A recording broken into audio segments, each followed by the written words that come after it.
All right, well, welcome to chapter one, our second week here of our police technology class. I hope you had an easy week, kind of easing into things, and you got to know a little bit about your classmates. So, this week we're going to have a quiz, five questions, and all those questions are going to be addressed in this video. So read your book, and then definitely watch this video because it's going to help you out with the quiz. So, I thought the first story that we read was very interesting about the use of police technology. And I was wondering, as I was reading this, why wasn't he identifying any agency names or any person's names? And then at the end, obviously, he says, he's the author of the story. The story was about him as a supervisor and how he used police technology to apprehend this murderer. So, Raymond Foster, what he was doing there was he was validating himself in your eyes and in my eyes to show us that he also uses police technology. He's just not writing about it. He used it. He saw it work, and he was able to catch a pretty serious murderer as a result of it. What I also liked about it is he kind of laid out how this book is going to progress, and I think the 3 points that he talks about are very important. That he talks about the technology is going to relate to three types of people. One is the line officer, one is the supervisor, and one is the manager. And I think that's very true. I've seen that in my career. That we all look at technology differently. We all look at the advantages of it differently. And we'll talk a little bit more about that. Well, let's talk about that right now. Actually, let's talk about how a line officer views technology as compared to a supervisor. I will give you a great example. GPS in our officers' radios. So I as a police chief of Marietta College, I ordered digital radios. We upgraded to a digital radio system, and that allowed us to activate the GPS chip in our police officers' radios. Now, it wasn't secret. We weren't going behind anybody's back. There's all kinds of ways to do that, but we let the officers know, hey, listen, we've activated this GPS chip. So for us, it was a very important thing because on their radio, it has a orange button. So if an officer pushes that button, it sends a signal back to our dispatcher. It starts giving a real loud beeping noise. The screen turns red. It shows the GPS location of the officer, and then it gives the officer an open mic. So if I'm being taken hostage, I can hold that button down for a couple seconds. It activates my GPS and gives an open mic, so everybody responding can hear what I'm saying. Not so much it's great for hostage situations, but not so much hostage. Maybe you just have somebody at gunpoint and you need to free up your hands, but you need to let people know what's going on. Or maybe you're chasing after somebody and you can't be calling out on your radio like that. You hit your emergency button, gives you an open mic, and that helps out a lot. So as an administrator, I see this, I'm like, this is a great opportunity for our police officers. However, you have to look at the discipline aspect, because just as the GPS is working when they hit their emergency button, GPS is working 24/7 logging where they are. And officers immediately think, am I going to be disciplined? How are they going to use this against me? Are they going to track where I'm at? Are they going to see if I spent 32 minutes on my lunch break instead of 30 minutes? And those kinds of things are going through officers' heads. So you have to address that as a supervisor, because maybe you will be using that. I will tell you, in my career using GPS, I've used it at 3 agencies now. I've never used GPS as a disciplinary process. I have used it as an exonerating process. I've had people come in and say, hey, your officer sat on my bar all night last night, just waiting for my patrons to pull out. I pull up GPS and say that's not actually true. Our officer didn't sit outside your bar at all. So you have to remember those things and keep those things in mind. You also have to think, how will the end user perceive this technology? Because if you don't have buy-in from the end user, they're not going to use the technology. So I'll give you another great example this week. So I'm a new police chief at a university. Now, the difference between Marietta College and the university I'm at now, Furman University, is space. Furman has like 900 acres of property, where Marietta College had like 75 acres. We're downtown, and so Furman's all spread out. And so one of the things I thought was, hey, listen, I was at a police conference show, and they had, and so I get to Furman University, I see people driving scooters all over the place. Scooters. That's a big thing on the college campus. They're cheap. and you can get them all over. You can get them into all different kinds of areas. A lot of students are using them. So I was just at a police technology show where I saw a new scooter that's out. It goes like 60 miles per hour.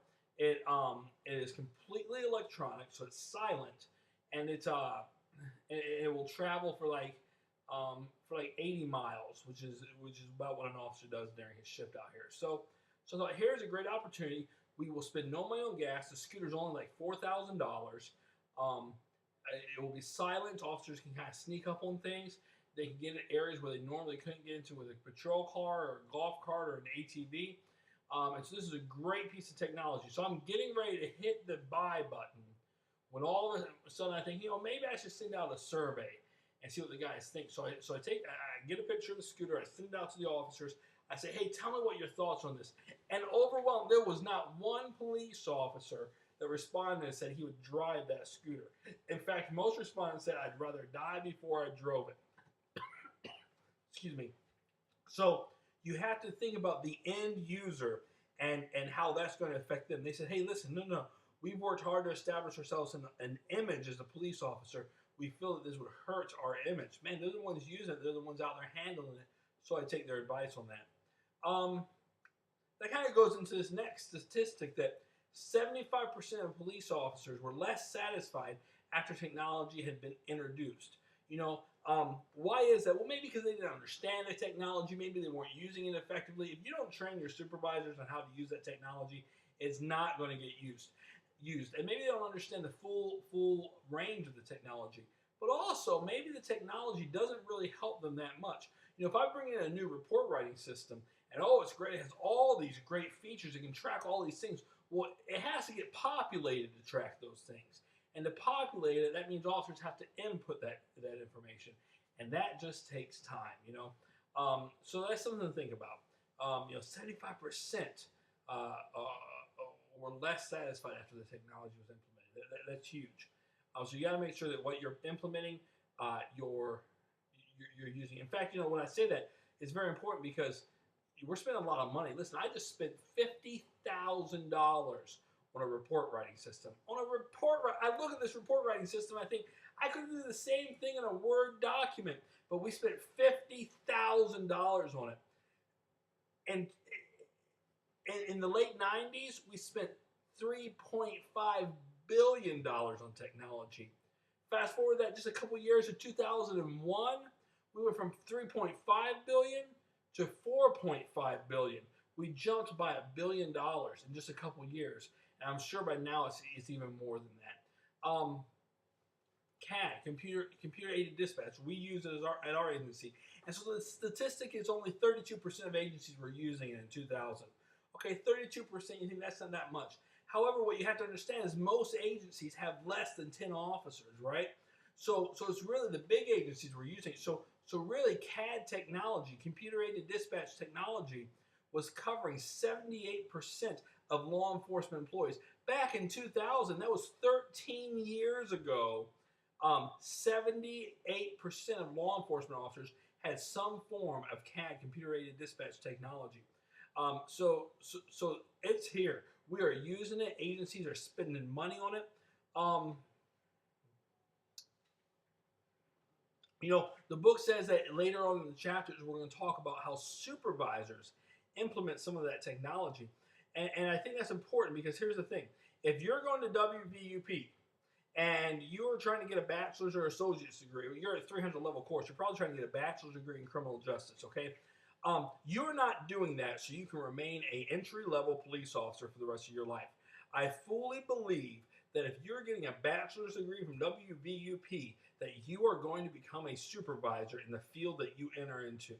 You're getting an excellent education, you're learning a lot, and the skills and the abilities we are equipping you with as professors will help you become a supervisor in your field. I hope that you want to become a supervisor in your field.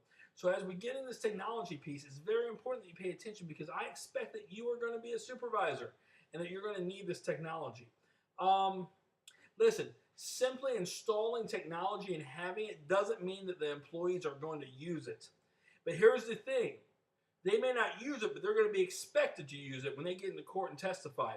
Man, people expect us to be CSI. They have been watching television. They have been seeing the technology that's out there and available to police officers. Some stuff that's even fake and not out there. But most of the stuff is available to us. We may not use it in the way that CSI uses it, but it's still available to us. And so they are expecting that out of us when we go in to testify. And so, first off, if we have the technology and didn't use it, we're going to walk out with mud on our face.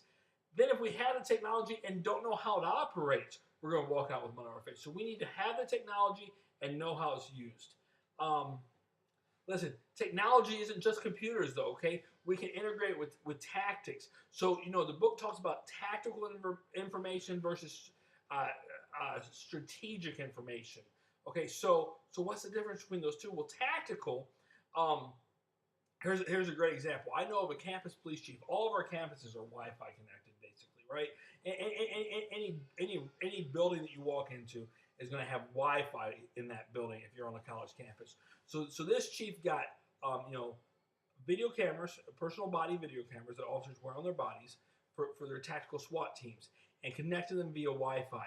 So when there is an incident on their campus and guys are going in there and clearing buildings and engaging shooters, the command center can tap into that camera and watch live what is happening with that police officer.